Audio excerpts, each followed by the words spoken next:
Hello there booktube, welcome back to another Poetry Thursday video. Like last week's Poetry Thursday, this one is very last minute. It's only just till Friday, not Friday, what day is it? Thursday, only just till Thursday today. So I thought I'd try and do it before I'm breaking the booktube rules. Also like last week, it involves a book haul, and I'll get to that later, but I thought I'd start off with a poem. And this is another Ted Hughes poem. Like last week, I'm sure by the time I've finished reading this book with David Wiley, you'll all be sick and tired of Ted Hughes, but he's a favourite of mine, and yeah, I've really enjoyed this book as the sort of the kick-off book for the poetry book of the month, sort of read-along club thing that me and David Wiley have started doing. And I'll try and update you guys on what we'll be reading next soon, and I'm sure he will too. And it'd be great if any of you would like to read along. That'd be awesome. But let's get into this poem. It's a poem called "Song," which I'd read before in like the selected poems and stuff. It's one of his anthologized ones. One of the first poems he wrote and liked, apparently. And I never really liked it that much when I read it initially. I thought it was a bit too sentimental for some reason. And on rereading it, it's not actually as sentimental as I thought it was. And I thought it was trying to sound a bit too much like poets like Robert Graves and people like that. But actually, I think I prefer it to Robert Graves now, and I actually quite like it on reading it again. So yeah, here we go. I'll see what you think of it. Song. O lady, when the tipped cup of the moon blessed you, you became soft fire with a cloud's grace. The difficult stars swam for eyes in your face. You stood, and your shadow was my place. You turned, your shadow turned to ice, O my lady. O lady, when the sea caressed you, you were a marble of foam, but dumb. When will the stone open its tomb? When will the waves give over their foam? You will not die, nor come home, O my lady. O lady, when the wind kissed you, you made him music, for you were a shaped shell. I follow the waters and the wind still, since my heart heard it, and all to pieces fell, which your lovers stole, meaning ill, O my lady. O lady, consider when I shall have lost you, the moon's full hands scattering waste, the sea's hands dark from the world's breast, the world's decay where the wind's hands have passed, and my head, worn out with love, at rest in my hands, and my hands full of dust, O my lady. There we go. Yeah, it's actually quite a dark poem, but that's a little more Ted Hughes. Hope you're not growing sick of my old man Ted. And I've got some books to share with you I picked up. So I've, if you're new to the channel, firstly, hello. But also I've just moved house, and well, not just, I've been here a couple of months now. But I've been exploring my new town, and there's an indoor market, and in this indoor market there is a bookstall. And I've been there once before, and the first time was a bit of a quick snatch and grab mission, and so a few days ago I went there, and it's terribly unruly, particularly the sort of general fiction and non-fiction. The areas for fantasy and horror and romance and spy fiction and stuff over another sort of area is actually a little more well kept, but the general fiction is just piles of books falling over everywhere. So it's a real labour of love to actually find anything you might want to read, at least for me. I found a few interesting books. Two of them are poetry books.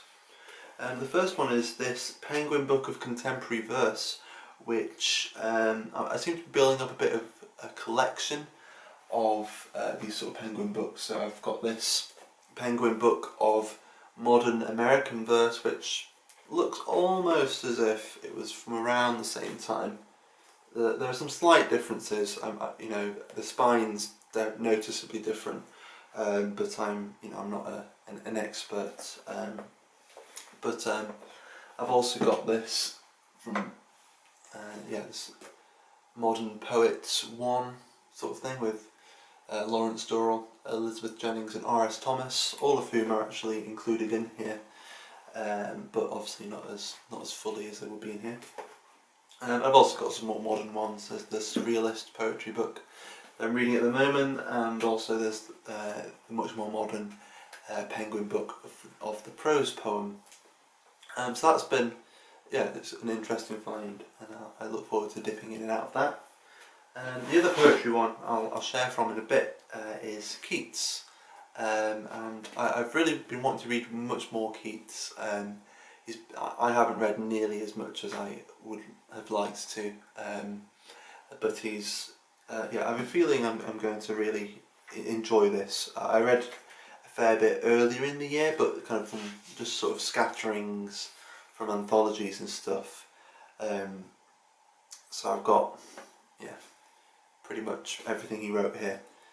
So I'll share a bit from that in a second. But then the last of these books is a novel. It's called The Colour of a Dog Running Away. I have no idea what colour that is. Maybe I'll find out. And it's by Richard Gwynne.